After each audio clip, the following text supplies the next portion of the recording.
Special event alert.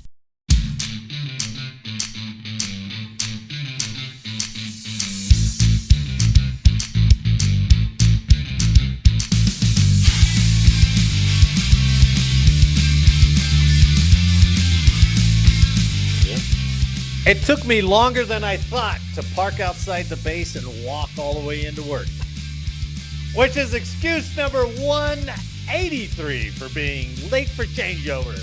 Your weekly space news and variety show. I'm your host, Marty Smith, and I'm joined by our man in the closet, Jake Wall.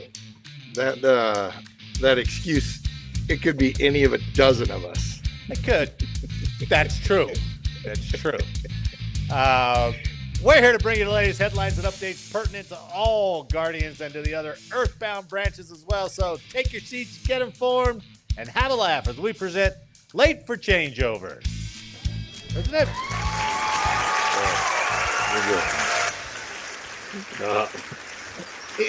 You got to shorten the sound effects. Whoop, whoop. That's it. The longest applause break ever. It's the best one I could get. All the rest of them sounded cheesy. So, okay. We're up to 105 subscribers now. Hey, yo. Give us a like. Give us a subscribe. Don't cost nothing.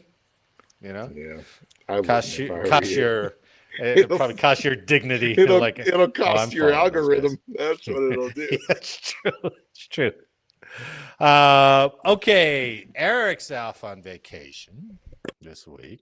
Jake got back from vacation and then is going on another vacation. Yeah, back to back. Hey, life is rough, Marty. Late for changeovers, paying the bills. Yeah, we're in these streets doing research, collecting history, and talking news. to the people. Yeah, man on the street interview. Hey, can I get another beer? Oh, interview done. Yeah, that's good. Hey, what's that patch? That's kind of cool. I'll give you one for a beer. Yeah. Okay. Why not? So again, I want that pontoon boat. So I've been watching videos, and it just so happens this guy at work is from Florida, and he's going out there to Destin this weekend. Yeah, nice. And I looked up Crab Island. Oh my God, that's 1,000 boats out there, just fucking. And people waiting around because it's so shallow, and there's drink boats and all this other shit. Oh, really? Yeah. I'll be stuck doing a deck this 4th of July. So instead of Crab Islanding, instead of Crab Island, I'll be crabbing it on my fucking knees and a sander and stain while you're in Maui enjoying the fruits of your labor. So something. Well, arm candy. That's all I am. Speaking of Maui, and they got they got space observatories and all that shit out there. Let's get to the news. And this first story is about space. And I heard about this first story from these analysts. You remember the old Bat Cave? Remember where that was in the MCS? It's now converted. It's not that anymore. But they have analysts that sit back there. And the guy's like, hey, did you hear about the meteorite? And I was like, no, I didn't. So I went and looked it up. And this first story from space.com is a rare daytime fireball bright enough to be seen from orbit. The other part of that headline was, and it may have punched a hole in a house in Georgia. I probably should have left that part in there. But I'll show it to you in a second. A large meteor that triggered a spectacular daytime fireball over the southeastern U.S. may have survived its dramatic passage through Earth's atmosphere to punch through the roof of a Georgia home. Did you see any of this out on X or anything like that? No, I saw absolutely none of this. The fireball was spotted over the southeastern U.S. at 12:25 Eastern Daylight Time on last Friday, visibly flaring as the extreme heat of atmospheric friction overwhelmed the ancient chunk of solar system debris. Fuck, that was a tough sentence to get through. Atmospheric friction. Yeah. Its descent was bright enough to be seen by the National Oceanic and Atmospheric Administration's, NOAA's, GOES 19 Earth observation satellite. The meteor was first spotted 48 miles above the town of Oxford, Georgia, traveling at around 30,000 miles per hour, according to NASA Meteoroid Environment Office lead Bill Cook. They have a Meteoroid Environment Office. Yeah, Bill lucked into Bill that Cook. job. Oh, man. Or he's either grossly underexperienced or over-experienced for that. He's like, yes, finally, my dream job. Maybe he was on something else, and they're like, we got to create something for Bill. We got to get him out of this office, man. We got to get it. Let's make some meteoroid atmosphere bullshit. Let's lateral promote his ass over here and take charge of this office. And he came running out the other day, and he's like, we got something. Look at this. Footage of the event led many to speculate that fragments of the meteor may have survived its bruising passage through Earth's atmosphere. The hours that followed saw photos circulate online purporting to show the damage that a fragment of the meteorite caused when it smashed through the roof of a home in Henry County, Georgia. This sounds like they were needing a new roof and like... We're like, now's the chance, Brenda. He's out there stomping a hole in the and roof. USAA is like, meteor. I don't think Hale did this, you know. The meteor. Unfortunately, I promise. You didn't buy the meteor rider onto your atmospheric friction clause. Yeah. Straight from Bill Cook. Here's there. It was captured by like 2 or 3 different people. So here's a video out on X that shows like several of the views. Look at that son of a bitch. That would scare the crap out of you, right? Heck yeah. It's just the same 3 views over and over, but they're so quick. I like it. So people just driving with their cameras on? Yeah. I guess. Doesn't Tesla do that automatically, though? I don't know, man. There's a lot of actually YouTube videos of just dash cam video. Yeah, it's crazy. So most of it's out of Russia, involving random tires rolling down the street with no vehicle at all. That's right. Where did this come from? Just mowing down some horrible family of 4. All the best. Come to an anniversary party. You're like, all the best TikTok videos are all like India or Pakistan or Russia. You know, the guy who's overloaded his cart with too much shit. Or the best ones are the ones who have like a bamboo scaffolding, but then they've also got like a chair and they've also got like a desk and they're standing on top of it. They're moving a 1-bedroom apartment on 75cc scooter. Oh my God. With your whole family on too. And the dog and groceries. You're like, how is this possible? No helmet. And we're worried about this? Yeah. Look what these guys are doing. That's what I'm telling you. They're having fun over there. I know. They're making videos and everything. So footage of the event led many to speculate that fragments of the meteor may have survived its passage through Earth's atmosphere. Oh shit! I just recopied that same thing. So they think it went through the roof of a home, as I said, in Henry County, Georgia. So here is that picture. It's not the clearest picture, but it's from a CBS view out there. So it's hard to tell how big that is. But if those are shingles, that's pretty good. That's golf ball size, maybe. Yeah. But straight through into the living room. Yeah. That thing had some momentum to it, right? It came finally to a rest on his floor. On his floor, right underneath the Velvet Jesus painting. You know, it's in Georgia. There's got to be some Jesus on the cross somewhere. That's right. I hope it wasn't some, some old lady who's like, oh, look at this. It's a sign. It's a sign. It's a sign. I need an 8th cat. Yeah, it's a sign for a new roof, lady. That's what it's a sign for. Better call USAA. 2 years ago? They may cover it. I don't know. They may cover it. So anyway, I thought that was pretty cool. More stuff falling to Earth. It's got to be more frequent as we get going, right? So all this stuff is up there now.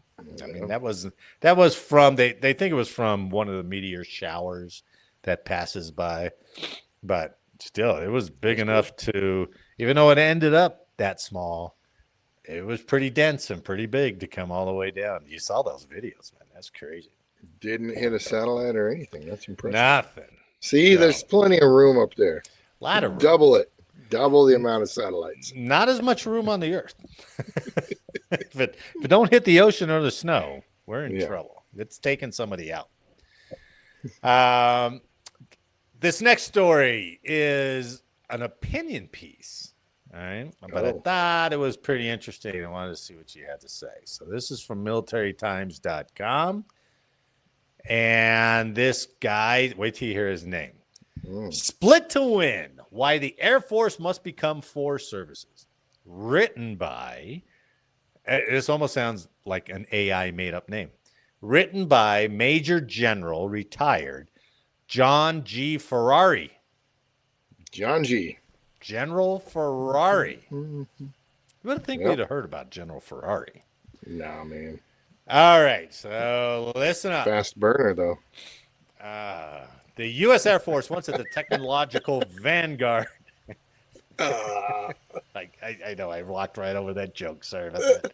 It was a horrible joke. It was a good joke. If I hadn't read right over.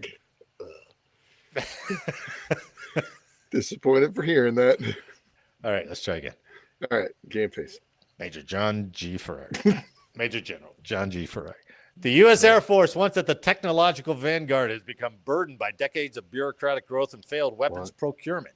It is time for our leaders to make radical change. The Air Force must be broken up to meet the demands of 21st century warfare. As America stares down the challenge of a potential war with China or Russia, its military should be more agile and focused than our adversaries. The idea of breaking the Air Force into 4 parts may seem radical, but it mirrors the kind of organizational clarity that Defense Secretary Pete Hegseth has called for across the Defense Department. Rather than endlessly reforming the current structure with marginal gains, we should fundamentally realign it to match strategic reality.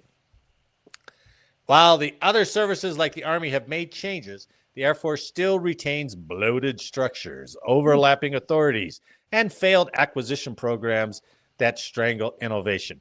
You know, I said for the longest time while we were in Sivers, under Stratcom, the thumb of Stratcom, that if you go back to the days of Doolittle and those pioneers that separated the Army Air Corps into the Air Force, those guys were just making decisions on the fly. They were trying stuff that never has been tried or thought was possible.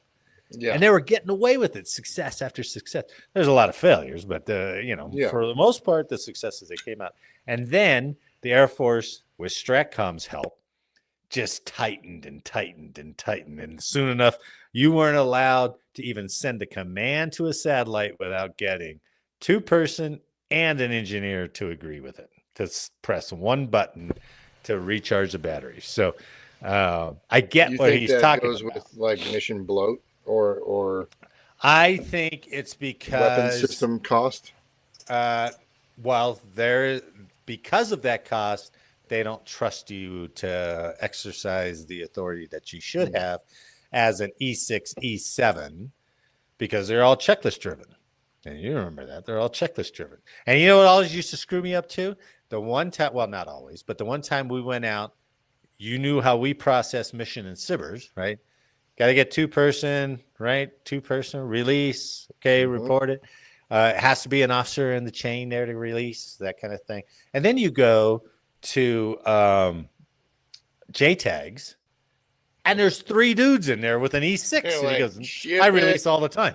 I just release it. We know it's valid. I release it. I was like, oh, you don't have an officer to tell you? He goes, no. There's an E5 in that other one. He releases too. Yeah. And you're like, oh. So yeah, but they waited for us anyway. Well, that's true. If we released, they were like, all right, fine. Like, is that valid? Oh, yeah, Sivers released it. It's good. Sivers shipped. Oh, okay. So I think it's a combination of those things. General Ferrari goes on to say, the first Trump administration was right to create a new, smaller, and more agile service, the Space Force. You hear that, Eric? The Space Force. Yeah. They should They were double down right. on this winning strategy with 4 new services born from our Air Force. So he recommends the Air Force splits up into tactical air, space, strategic, and lift. So he thinks there should be 4 forces: tactical, air, space, strategic, and lift. Each would have its own chief, budget, and systems for acquiring its weapons, but still report to the same top-level political leadership. So it sounds like 4 more commanding general positions, Yeah. right? This And sounds like just a associated staff. funding kind of thing. I know. That's all it is. Because how would you recruit for? Are you going to go into the lift, or are you going to go to tactical air? Like, think about all those pilots that good point. fail out of tactical air, right? And then they go to heavies. Yeah. And how would that work? Whole different force. Well, they haven't even split off Space Force into its own basic training. They can't even figure out the guard. Yeah, that's true. Space Force guard. We're going to get rid of the reserves, and we have no guard. Anyway, here's how he runs it down. The Tactical Air Service would focus on defeating advanced enemies in direct high-end air combat with America's most elite jets, drones, and other air support platforms. Okay, kind of obvious. The decision to create Space Force was the right one, but a piece of unfinished business is to integrate it directly with the warfighter. This can be done by combining the Space Combatant Command with the Space Force into one organization led by a single 4-star general. Now he's cutting jobs. By allowing the same person to serve as both the warfighting commander and the force provider, a role currently split by law, we can give our space guardians the institutional leverage to shape U.S. strategy beyond Earth's atmosphere. I don't know about that one. That's a little too Command and General Staff College typey writing for me. Yeah, I don't know. Because I wonder why they split it in the first place. Yeah, I don't know. I think 20 years from now, it's the right decision. You know, when we have more frequent stuff that's going on, we're taking over launch. You know, we get, as the mission grows in space, we'll need something. But for right now, God, if Eric was here, I can hear him in my ears right now. Stupid. Dumb. Why? Why the hell would you do that? America's nuclear and other strategic forces are often neglected, which has led to the complete failure to modernize these capabilities over the past 40 years. This is why creating a strategic forces service for deterrence, both nuclear and non-nuclear, proves that this is not just another Air Force mission, it's a national strategic imperative. Now, I want to read, this is lengthy, but I want to read this part because I don't necessarily agree with it. It seems like it's trouble. Why are we going back to like Cold War-esque push towards more nukes and more? I don't know. Yeah, that's a good point. Why are we going back to that? I don't know. It seems like we got enough, right? Well, I mean, there was a whole global agreement that we were going to dial down the SALT II. God, how many treaties have we had, right? And now it's just kind of escalating again. We just send the B-2 with the mop, and we're like, okay, you don't have to show up at the treaty now, Iran. Those are crazy. That's crazy. He says today management of America's nuclear arsenal is split, overseen in part by Air Force Global Strike Command and the Navy. A new separate service responsible for operating and modernizing ICBM's nuclear-capable bombers and coordinating with Navy ballistic missile submarines would ensure focused leadership, a coherent modernization path, and cultural reinvestment in a force that underpins America's security. So he wants the Navy nuke sub fleet fall under the same force, command, so the Navy would lose them. Basically, SAC, right? Like the old. Yeah, it's like SAC. Yeah, good point. The final pillar. Oh no, Jake, I lost you. Anyway, he'll catch up. The final pillar of this reorganization is creating a global lift and logistics service. Now I can't. I got to wait for you to come back. What happened? Is that me or is that you? Oh, I can hear you now. Sorry, man. Oh, that's all right. I I was don't know checking what's to going see on. if it was me. No, I think it was me because my connection went again Oh, for okay. no reason.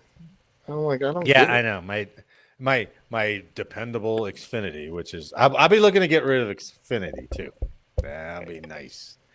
The only reason I have it is because of my fucking email. So, Yeah, all right, the final but how are they pillar. going to man those though? That's the thing. I don't know. I don't know. Combining it But would it be just it this last part, and then we'll talk about it. The final pillar is yeah, reorganization is creating a global lift and logistics service.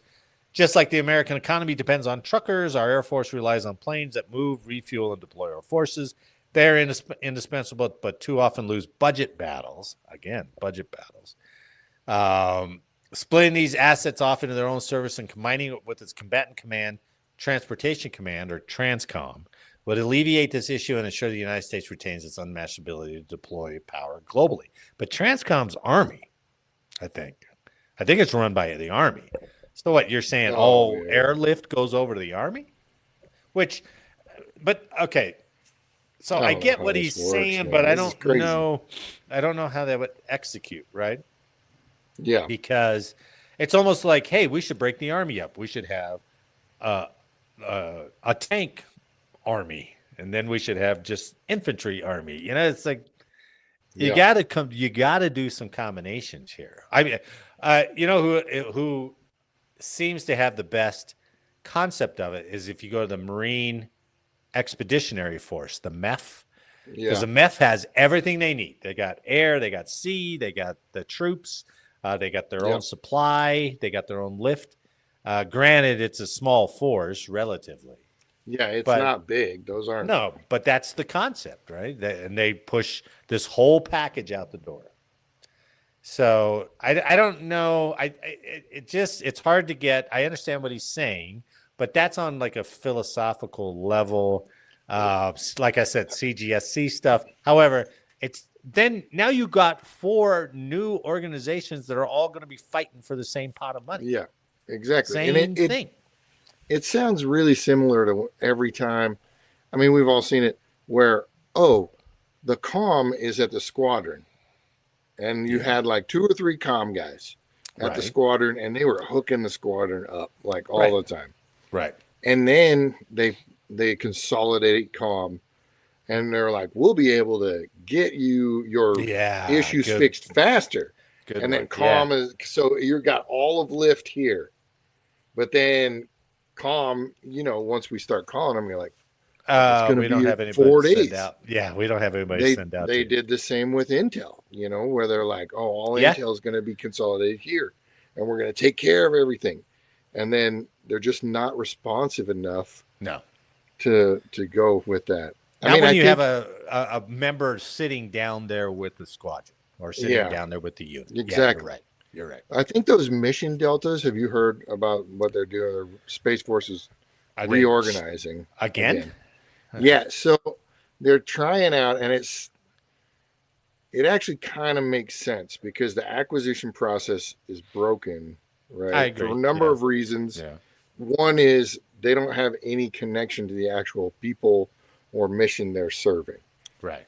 right? Right. That's one of the big issues. So the space deltas are going to combine the acquisition branch of whatever mission that is, the operations branch of whatever mission that is. Yeah. So let's say it's GPS. Okay. And GPS is going to be acquisitions and ops and support all under one commander. And they're Huh. all going to be co located so that the ops guys can actually go to the acquisition guys and the acquisition guys can see they're all right there so they know exactly how to support each other. That's kind of cool. I mean, Yeah. if you take Sivers, for example, to emphasize your point, Yeah. every time we sent somebody downrange to the KAOC, they're like, what do you bring us? And they're like, okay, granted, we're just an intel piece. I get it. Yeah. But but that's also that's educate the Army guys. But imagine, yeah, You know? exactly. But imagine like having Sibers and then LA Air Force Base all the Sibbers represented and acquisitions guys at Buckley. That's a good point. Under the 460th or whatever the hell whatever it is now. So I've been out to SSC and to LA, and they talk in like just theory about Sibbers or GPS or anything else. They don't go out there. And when they go out there, they're like, "Oh, you guys do all this?" And they're like, "Yeah, dicks, that's what we do." Yeah. So, and having them know that and having I like that right there might be super helpful. I mean, how many times did guys like engineers and testers over the shoulder up at Boulder? Yeah. You know? Right. And they're like, why is it doing that? And they're like, it always does that. Like, it's the same thing. You just got to keep following the lines. They're like, but it's not all in a row, you know? It's like not. Well, like, it's not pretty. The real world isn't pretty. It breaks and it comes back. And you know, the best help you can get for any program, any space program, is take like a junior officer who did ops, but then he flopped over to acquisitions or something, and now he can speak both languages. That's the best support that you can ever get. And maybe they should do that with the officers corps and just start rotating them that way instead of just track acquisitions all the way. They have to do ops, and then they do acquisitions on the ops they pulled. That'd be crazy. So that's okay. That's interesting to see if that's what they're going to do with the space deltas. So they still can't figure out what they're going to do themselves. No, it's young. They're still changing army, and they've been around. I know. And if you go with 1872 or whatever. If you go with General Ferrari, he's like, let's create 4 more. Good luck, dude. Split them all up. Now you're going to have lift pilots, straight up budget battles with the root cause is the inability to budget. Like that's what he wants to fix by doing this, right? Sure. That's what it sounded like. Yeah, that's what I got. Fix the acquisition process and fix the budgeting process. Yeah, I agree. That would, but he's given up on that. It's easier to create 4 new forces than it is to fix the acquisition and budget process. Well, what programs try to get through acquisitions and get canceled the most? It's got to be fighters, right? Oh, I mean, that's what's weird. You gotta submit like 2 or 3. Yeah. And you knowing full well they're only going to pick one. Yeah. And the satellites, by the time they actually get made and launched, it's like a 10-year battle to even get to that point. So, and by that time, all their components are outdated anyway. So, it's just like, Elon, can you help us out? And Elon would be like, no way, man. You cut out my EV mandates. I ain't helping you out with shit. Or he might have been excited about saving money, and then DT goes, we're going to pass the exact same budget and then more. Yeah. Like, okay, I thought we were on the same. We were not doing this. I thought we were playing this game. I was a couple months ago when you were here, but now I'm back to my own ways. So. Yeah. All right, let's move on to this one. This one's going to be fun. Okay. I found this one in militarytimes.com. So, making the case for military electric bikes. And I got a couple of videos in here, too. Okay. The last few years have seen fairly rapid progress in the e-bike market. Power output, battery capacity, and overall weight are improving significantly. Indiana-based Recon currently builds e-bikes for law enforcement and military clients. The company's range of tactical bikes can hit top speeds in excess of 30 miles an hour and travel more than 75 miles on a single charge. They're robust enough to survive hard use on rugged terrain and even tow a trailer loaded down with equipment. So this is Recon. Oops, that's the wrong one. This is Recon. That's the bike they make. Yeah. Right? Ooh. And it looks pretty sturdy. Nice. They took that right off their Beachcomber model. And put it exactly. On the Recon. So remember that grandma demographic we were trying to reach? Paint it sand color.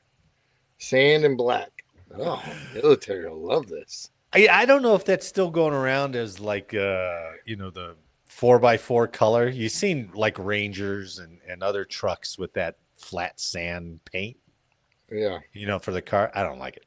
I don't think it looks good at all. But Recon likes it. So there's pretty good article here. There are new contenders as well. High Power Cycles, an electric bicycle manufacturer in California, created HPC Defense to offer military users an electric dirt bike. The Revolution W is capable of 80 miles an hour. Want a tactical advantage? The Typhoon can cover 100 miles without any pedaling from the rider. Has a waterproof throttle, and the battery is wrapped in Kevlar ballistic protection. Several European. Oh, that reminds me. If you're out on the battlefield on one of those bikes, and a guy takes a lucky shot at that battery, is that thing going to catch fire? Is they going to blow his legs off? No, it just singe your bush at a minimum. You're fine. Little bush singe. Some manscaping. What's that on the VA scale? 20%. No way. It's way far. Pull them down. Let me say. Oh yeah. Oh, you might be 50% there, buddy. That's a scarring, and I mean, emotional damage. Oh, absolutely. Yeah. My wife can't look at me the same anymore.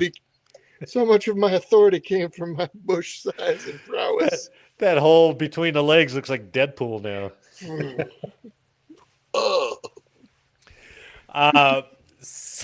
Several European militaries are either testing or fielding e-bikes as well. In 2023, the Defense Post reported that the British Army was testing high-powered electric bikes capable of achieving a top speed of 50 miles an hour. That particular model used an electric direct drive setup with no chain or gears, which made it nearly silent as it skirted roads in favor of terrain that would be harder for an enemy force to keep tabs on. The Daily Mail reported that not only British troops ride electric bikes into combat, they could use the ultralight vehicles to rapidly deploy anti-tank weapons. It's a lesson learned from Ukraine. A year later, Inside EVs reported France was looking into a similar arrangement. The test included contenders from the French manufacturer LMX, the 56 electric assist bicycle, and the 161 electric dirt bike. Ooh. So watch this for an example of some of those electric dirt bikes are fun. Yeah. The French are looking. Let me turn this volume down. So the French are looking into this company. Whoa. Those aren't necessarily silent. No. What? Whoa. Looks like a preview for that movie Rad. It's a double feature of Rad. They turn off those stupid headlights, it would last longer. Yeah, that's true. Nice. So, what's the first thing that comes to your mind thinking about those fast bikes, 50 miles an hour on a motocross bike? It's impressive. And then giving it up to our 19-year-old soldiers. And they're like, don't take these out of the motor pool. Yeah, dude. We're going to have to double our order. Just due to Johnny fuck around, honestly. Oh, my God. They are going to just destroy those things. Oh, that'd be hilarious.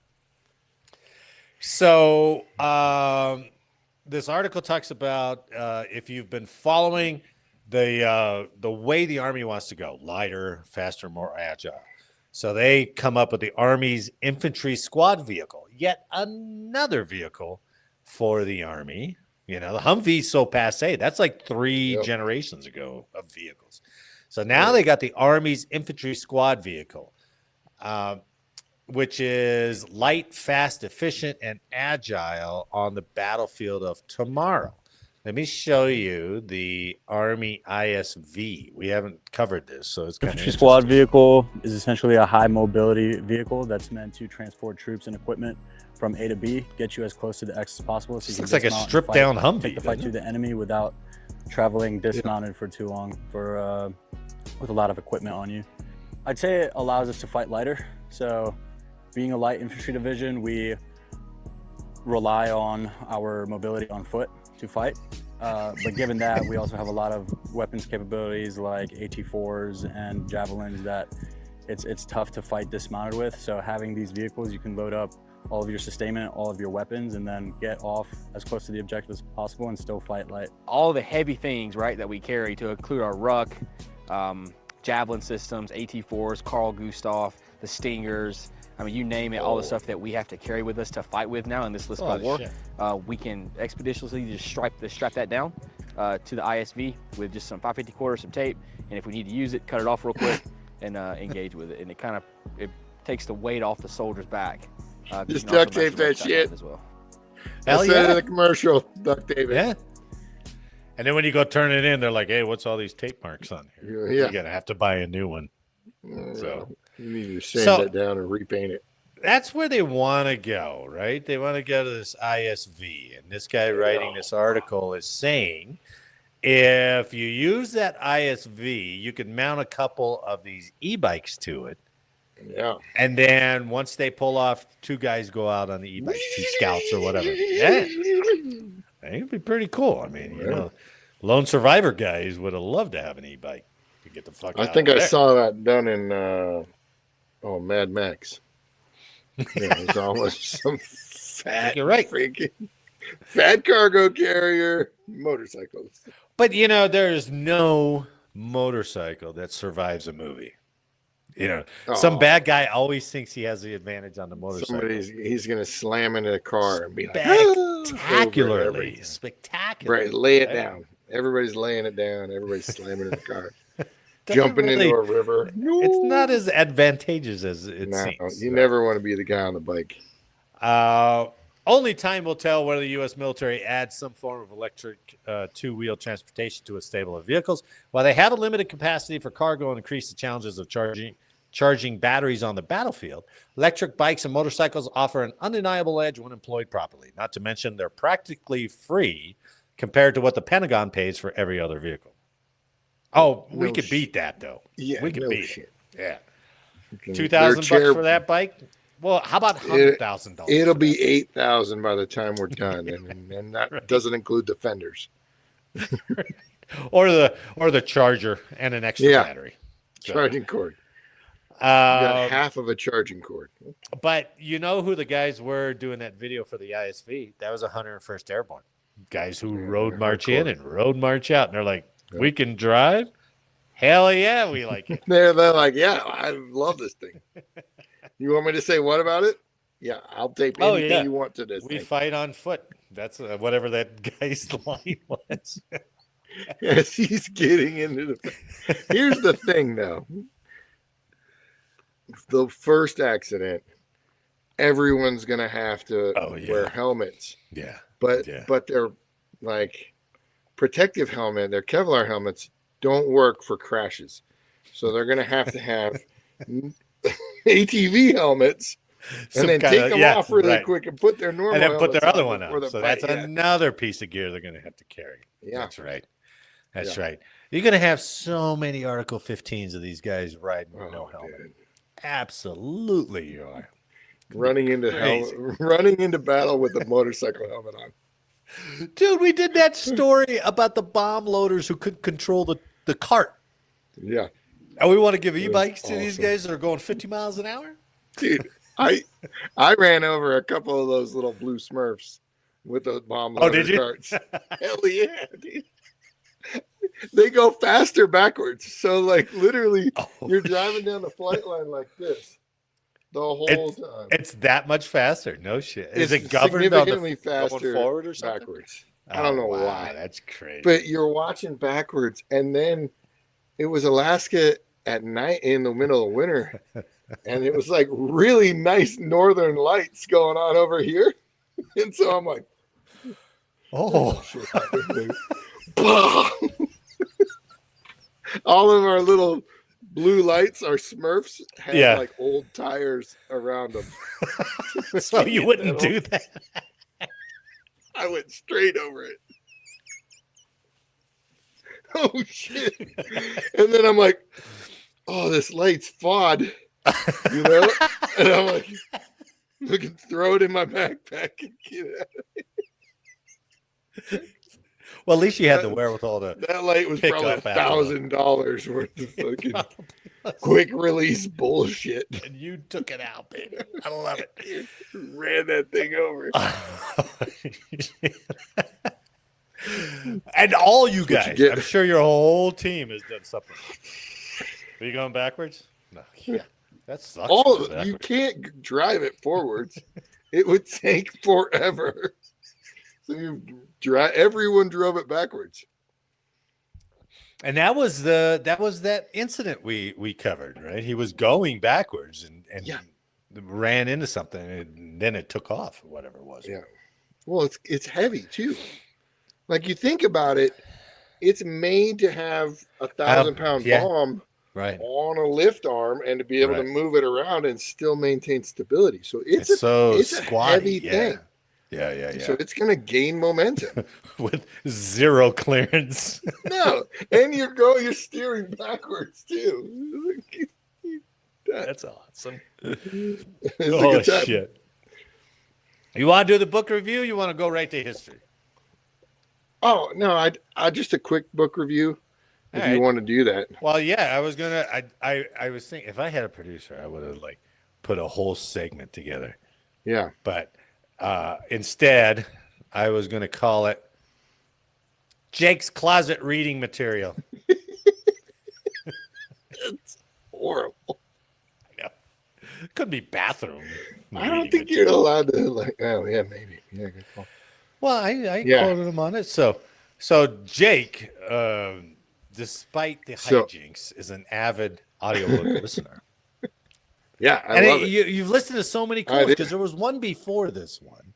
Oh, well, you did Smedley Butler's book. Yeah, right? That Smedley was really good. Butler's, and that one was quick. Yeah. And then like I've done a bunch of them. Willie and I actually go back and forth. I'm like, hey, have you read that one? He's like, oh, no, Oh, I yeah. haven't." That's cool. Yeah. So on my audiobook, my total listening time is, I don't know if you can see that, Oh, too close. Oh, no. Oh, it's focusing.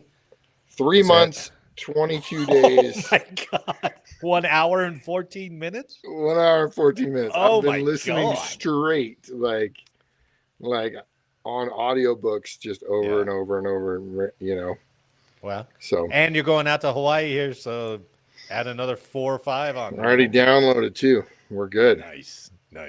Yeah. Yeah. So I like Shaara. Now was it him or was it his brother?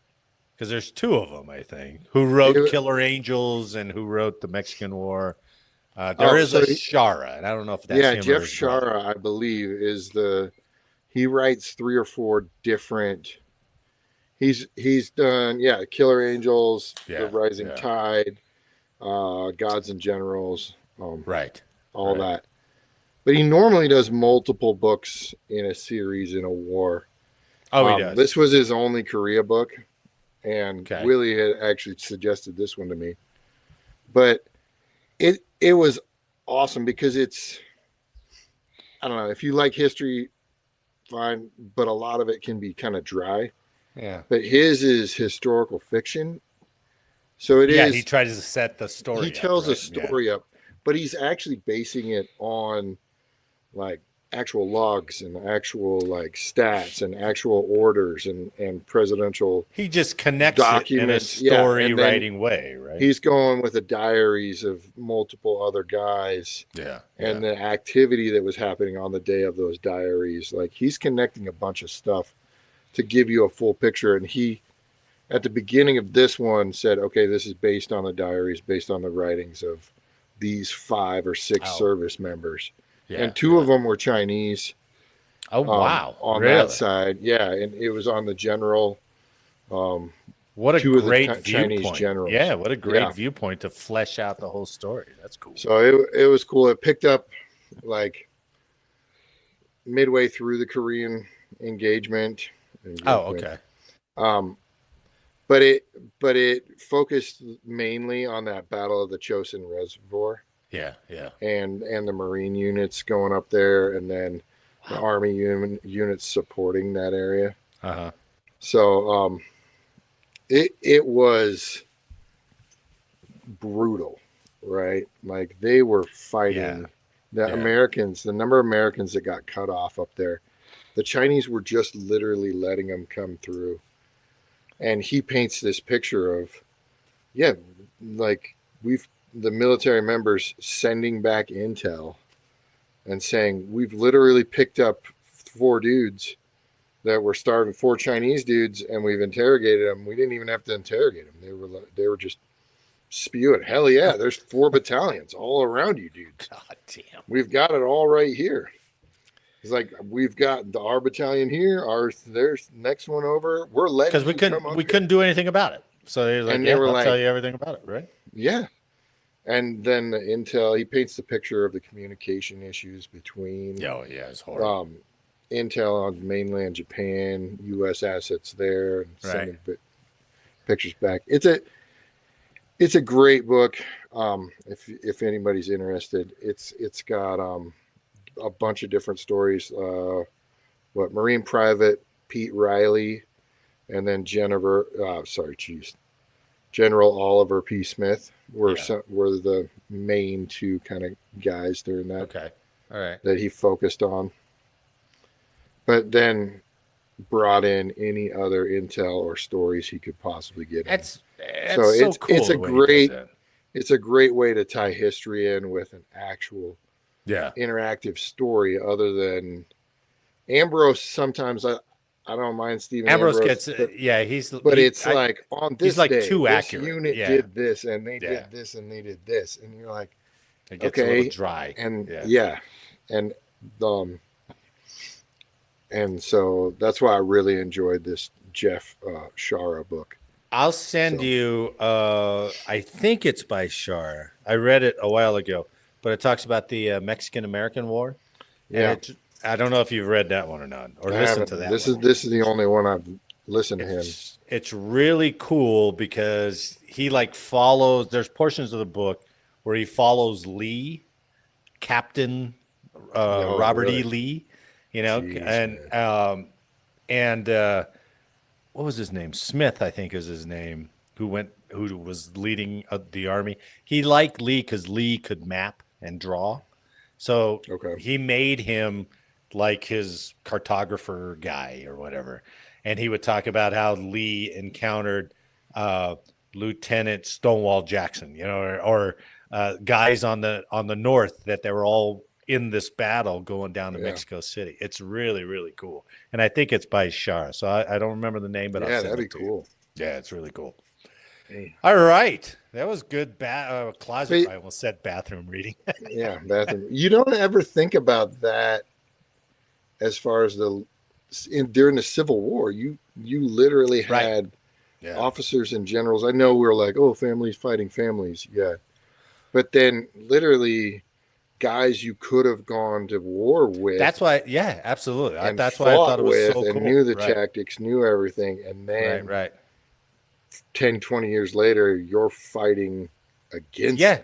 He talks about that's pretty Captain impressive. Ulysses S. Grant was doing this, or Captain these big generals in the Civil War were lieutenants and captains back then. And it's really fascinating how they talked about it.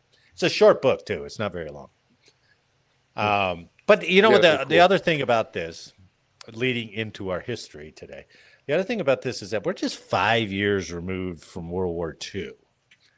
And it just seems like our army just fell off a cliff on coordination, readiness, equipment, tactics. And it's like, what in the hell happened? So, but that's the thing. A lot of those generals, it's talking about World War II generals like Patton and all those guys. And you're like, oh, crap, they're still fighting, whole different area. And maybe I don't know how much it touches on MacArthur, but maybe MacArthur thought too highly of his capability and his army's capability and put almost got him wiped out. Brought up MacArthur and the decisions that he made that led to this issues. And and Wow, other fascinating. generals that were basically kind of too far up MacArthur's ass, in a way. Oh, sure. And You're not, like, you're his connection to the actual battlefield, and you're not you giving him need to be direct. telling them the truth. Yeah. You're not observing what's happening in the battlefield area and Right. telling him properly, Right. and push him back. But All right. I've got it on my phone to listen to. So yeah, nice. not that I'm going to take a trip. Maybe I'll listen to it while I'm sanding my deck over the 4th Yeah, of July. yeah, you're gonna have to have ear protection in anyway. You don't want that tinnitus. Well, Get that you. could give me another 10%. Nah, you're not getting shit Um, until you're deaf. Don't play it off. Thanks, Jake. And now that plays perfectly since Mr. History isn't here. I'm going to be Mr. History today. Oh, okay. And on the heels of that book review about Korea is our day in U.S. military history. The Battle of Osan starts on 5 July 1950. So, on July 5th, 1950, the Battle of Osan marked the first significant engagement between the United States forces and the North Korean army during the Korean War. I don't know if this is going to be much help, but I downloaded it anyway, so I'm going to use it. No. Oh, Eric it's too doesn't get small. this. I know he Eric, doesn't. Better. I know he doesn't. Oh, he better protest. Yeah, I'm telling you, I'm gonna he's text retired. He him. has all this time to do this stuff. So, Man. okay, Task Force Smith, comprising 540 personnel from the 1st Battalion, 21st Infantry Regiment, and Alpha Battery, 52nd Field Artillery Battalion, was deployed to Osan, approximately 25 miles south of Seoul. The task force, under the command of Lieutenant Colonel Charles Smith, Task Force Smith, was poorly equipped, lacking effective anti-tank weapons and relying on outdated 2.36-inch rocket launchers and a limited number of 57-millimeter recoilless rifles. As North Korean forces advanced, Task Force Smith established defensive positions on 2 hills overlooking the main road, hoping to delay the enemy while awaiting reinforcements. So the whole Task Force Smith thing was they were trying to run a delay in action so they could get forces up to them, I think. At around 7:30, Task Force Smith encountered a column of 8 North Korean T-34 tanks from the 107th Tank Regiment. The American artillery opened fire at 8:16, but the rounds had little effect on the advancing tanks. As the North Koreans closed in, the task force's infantry engaged with limited success, firing rockets and artillery, but the T-34s continued their advance, eventually breaching the American lines. By 11 o'clock, a larger force of approximately 5,000 North Korean infantry. Now, remember, Task Force Smith has 540. So much like you were talking about, or Jeff Shaara was talking about at Chosin, here come 5,000 North Korean infantry. Is this the same Smith? No, this was a Colonel Oliver Smith. P. Smith? Well, No. he might have got promoted after this. This was Lieutenant Colonel Charles Bradford Smith, Army guy. His- So, his because the incapable general in the cousin, book was a Marine. Right? Oliver P. Smith. Yeah, he was a Marine general, wasn't he? So 5,000 North Korean infantry come down, supported by additional tanks, began to flank the American positions despite inflicting some damage on the enemy. Task Force Smith faced overwhelming numbers and was forced to withdraw by 14:30 due to low ammunition and deteriorating communication. So they had 3.5 hours there just getting whittled down to nothing with no ammo. The withdrawal quickly devolved into chaos, with many soldiers exposed to enemy fire. Task Force Smith suffered significant casualties, with initial reports indicating 20 killed, 130 wounded or missing, and around 36 captured. So that's 160, 180. That's almost a third of their force. But it's a little bit over the third of their force. The North Korean forces sustained approximately 42 dead and 85 wounded, with 4 tanks destroyed or immobilized. Task Force Smith's actions delayed the North Korean advance by approximately 7 hours, but the engagement highlighted the inadequacies of American forces in terms of equipment and training, setting the stage for subsequent battles in the Korean War. And that happened on July 5th, 1950. why do it always seems like we've got to get punched before we figure stuff out. Right. I mean, look at World War II. We go to Kasserine Pass, get the crap kicked out of us, right? We reorganize, they put Patton in charge, and we get going. Korea, Task Force Smith, I think, was the first battle. Got the shit kicked out of us. Vietnam, first Cav, going into Ia Valley. Right. Basically, they got the shit kicked out of them, right? So, yeah, that's a good point. Why do we have to get our tails kicked before every time? Oh, let's figure this thing out. I mean, what? Fallujah, even like. The first battle. The first battle. Yeah, that's right. I heard some historian was talking about America's problem is they're always trying to fight the previous war. Yeah, when they go into it, and then give credit to the people on the ground. They adapt and they're like, okay, we need to do these tactics, right? So it's not the military planners who can foresee that stuff. Like, here's the thing, and we've watched this Ukraine-Russia war. Like, it's been televised for the most part. Yeah, pretty much. Right? Even on, we've watched this. Yeah. And the drones and the changing of, like, all crazy this tactics warfare. now. Crazy urban / space between the cities and all this different warfare. Have we actively implemented and started training? Like, we should. Good point. Right? Yeah. It shouldn't be a surprise where, like, oh, wait, there's been 5 years of this style warfare that has changed now. Have we implemented any of these into Army tactics at all? I think it's a fantastic point because now they're talking about drones. Look what they're doing in Ukraine with drones. Look what we need to do with drones. But guarantee our first conflict is not going to be like first wave drones. It's going to be, we've been studying these guys, but we're still going to do what we did in Afghanistan. It's like, what? We won't learn our lesson. To employ the lesson, that's the problem. That's first, right? Like, do it first. But it's like, we'll do it like we always do it. And they're like, you're fired. And I'm like, hey, how about we use drones? And they're like, come on in. And you couldn't have seen that coming. Look at World War II and the Air Force, that kind of thing. They're like, you can never shoot down a ship with a plane. Get out of here. Billy Mitchell's like, hold on, Yeah, you can, guys. Will we be? I don't know.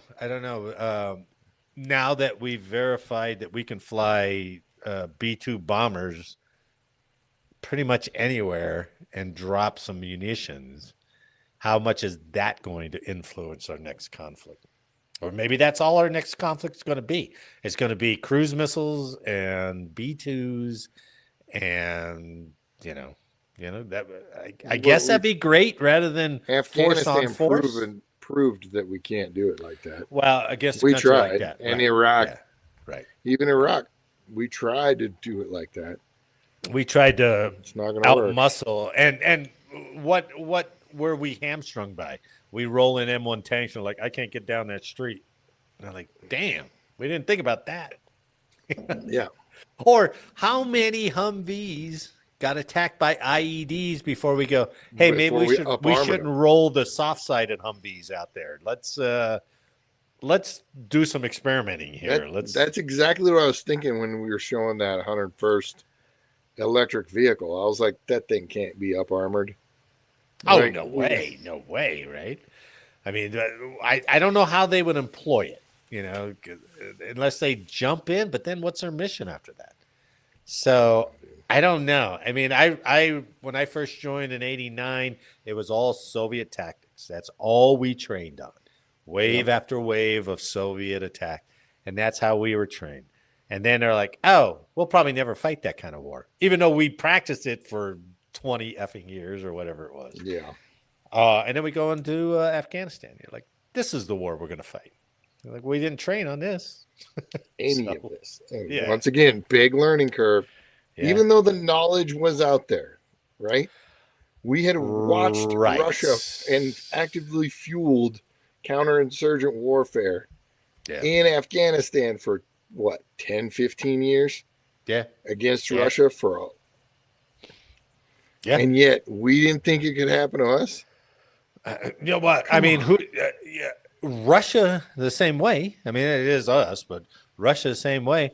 And they're like, "Hey, we're going to roll these guys," and for the most part, they have. Yeah. But then here come what? A bunch of drones took out our bombers. What? We didn't plan for that. You know? So, yeah, it's, but nobody can predict what our next conflict is going to be. So, I don't know. Hopefully, we don't have one. But Yeah, right. That's what's disappointing. well, I'll be a So peacenik. annoying. I'll be a peacenik at the end of the episode. I'm quickly becoming one. Make Like, love, it's not just- peace, or make peace, not fucking- war, baby. That's what it was. So. It's ridiculous, man. But nobody yells for no war. They're just like, we got to have a war against the right people. Not anymore. But how about no war at There's all? no- They're like, There's no war at all. Whoa. That's whoa. true. Yeah, yeah. Well, we How gotta about have we something. just fund them? Oh, No, okay, that'll work. No. Can we not do that either? That's a better tactic. Yeah, just do that. Yeah. Well, hell, Jake, that's a rousing way to go off. We got Yeah. Frozen Chosin and the Battle of Osan, kind of on a downer note. Yeah. But I remember that's good. studying Task Force Smith and all the lessons that came out of that. It was, I don't know, did we make any changes on the future stuff? Some, but not very many. Okay. One change we made when we went to Gulf War, like, all right, let's just bomb them for 40 days. How about that? Yeah. Like, good idea. Good idea. Good idea. Really? Oh, okay. Yeah, that works. Air Force is good. Anyway, well, let's call it an episode, Jake. Let's get out of here. I'm sure you got a pack. You flying Are tomorrow? you basically saying end up? Well, you are saying end up. Oh, okay. On am, behalf of I'm packed up. I'm good Oh, to go. shit. I wasn't planning on checking a bag, but Teeny was like, all the way to Can you- Maui, you got to check a bag, man. "No, I'm only there for a week, and there's laundry facilities. I got a backpack. I'm good." And what are you going to wear? Shorts and shirt, right? Exactly. Not like you're bringing khakis with you. Fucking- yeah, we're good. TD's like, "You're gonna have to get a button-up shirt," and I was like, "Go to Costco. Get me a Hawaiian Yeah. shirt from Costco." Yeah, there you She's go. like, "Seriously?" I was like, "Yeah, fine. I don't care." Then I'll donate it afterward, like Jack Reed. Yeah, but like, listen to this. Like 2 weeks ago or a month ago, before she left, I said, "Hey, do you want to pack up some of these bottles of whiskey for your friend out there?" Oh, "No, we're good. No, we're good." I'm like, "I'm at Costco. I remember last time you wanted to bring stuff. Do you want me to hook you up?" "No, I'm good. I'm good." I'm like, "Okay." Yesterday, "Hey, no. can you bring 3 bottles of whiskey out there?" I was like, "I literally have a backpack already packed." I can't She's like, fit. "Can you?" I'm like, "I'm checking a backpack." Yeah. Oh, you held strong. No, for no. you. I You wrapped did it. hold strong. I'm checking the same backpack. I packed all the stuff. A kind of a spite pack-ish. I'm like, "See, you don't need 14 suitcases for 1 week in So, Cabo or whatever the In fuck. this scenario, to circle back, Yeah, in this scenario, circling back. Teeny is fighting the new war. When you warned her, you should do Tactics are this. changing. And she's like, Historically nah, speaking, I'm not gonna listen to those lessons learned. nah. And then she came back and she goes, hey, Hey, maybe Billy, I should have listened. Billy Mitchell, you think you could pack me some whiskey? But I'm sure that never came out of Teeny's mouth in that I should have listened to you before I left. I should have brought that whiskey with me. No, but she tolerates a lot worse than me. Okay. She does. Every time. You guys have a uniquest relationship I've ever seen. The It's most good. tolerance of a couple I've ever seen. Oh man, I say horrible things, and she's like, shut the fuck up. You're ridiculous. I was like, yeah, but it's not changing. It's not. You can't say that. I was like, too late. I said it. Yeah. I might even mean it here in a minute if you keep it up this attitude. No, I'm just kidding. Good. You hear that? Hear that? Let's get out of here, shall we? Yep. On behalf of Jake and I'd like to thank you for listening today. Please like, share, subscribe, and let us know how we did in the comments. And make sure next week that you are not late for Shakeup. Yep. Eric, Jake- I'll make sure to send you some chafing pictures Oh, yeah. because the sand's getting places, if you know what I mean. He does. And he Stick- has experience on it. It So he's sticks like, to that bronzing oil that he uses. that's a bronzing oil friction rash. You got to put less of that in there between those two areas. I'm like, thanks, Eric. Jake, thanks for the week. And thanks to everyone watching and listening. Oh, here we go. Happy 4th of July. And thanks for listening and watching. And we'll see you next week. Yep. All right, Marty. Have fun.